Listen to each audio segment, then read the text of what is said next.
Păi, hai să încerc să-l recuperez pe Marius. Oare unde și-a pus Marius telecomanda aia care deschide diferite portaluri spre diferite universuri? Uite-o acolo.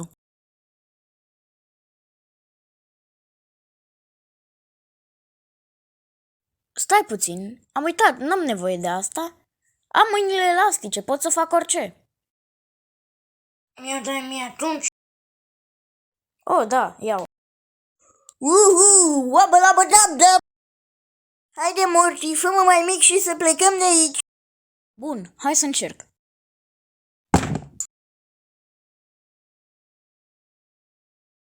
Ce?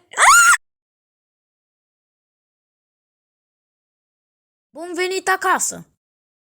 Deci am ajuns acasă? Da. Bine, atunci hai să ne distrăm.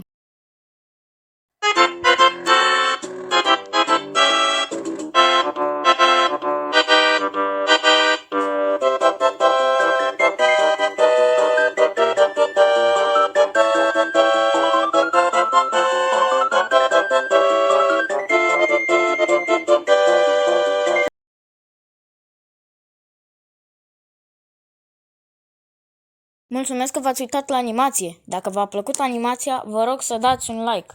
Și să vă abonați dacă nu sunteți deja.